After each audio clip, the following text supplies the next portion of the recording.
বার্তা এক নজর, সবার খবর সমান নজর।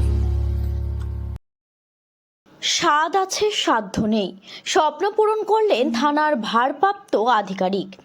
বাঙালির শ্রেষ্ঠ উৎসব দুর্গাপুজো, আর তাতে অসহায় আদিবাসী পরিবারের বাচ্চাদের ছেলে মেয়েগুলোর দুর্গাপুজোর আনন্দ থেকে বঞ্চিত থাকবে, সেটা হতে দেওয়া যায় না।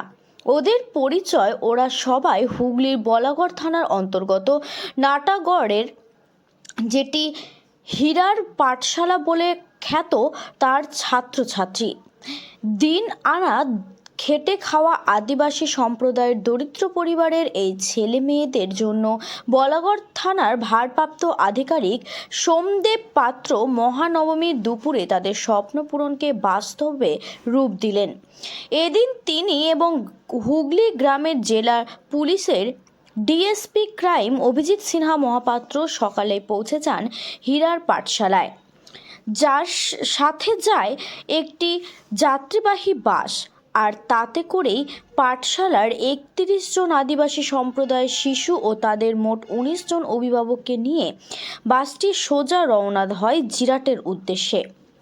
বর্তমানে জাঁকজমকপূর্ণ দুর্গা উৎসবে জিরাট প্রথম সারিতে, আর সেখানে বড় প্যান্ডেলগুলোতেও পুজো দেখার সুযোগ করে দিলেন ডিএসপি ক্রাইম অভিজিৎ সিনহা মহাপাত্র ও থানার ভারপ্রাপ্ত আধিকারিক সোমদেব পাত্র।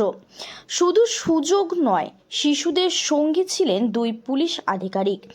উৎসবের পোশাকে সেজে প্রতিটি শিশু ও তাদের পরিবারের সদস্যরা দর্শন করলেন পুজো মণ্ডপ ও প্রতিমা। আর এইভাবেই শিশুদের মুখে হাসি ফোটাতে ও উৎসবের আনন্দে তাদের সামিল করে মঙ্গলবার মহা অষ্টমীর পুণ্যলগ্নে এক মানবিক দৃষ্টান্ত স্থাপন করলেন হুগলির গ্রামীণ police DSP crime Abhijit Sinha Mahapatra ও বলাগড় থানার ভারপ্রাপ্ত পুলিশ আধিকারিক সোমদেব পাত্র। হুগলি থেকে রাজেশ দেবনাথের রিপোর্ট, বার্তা এক নজর।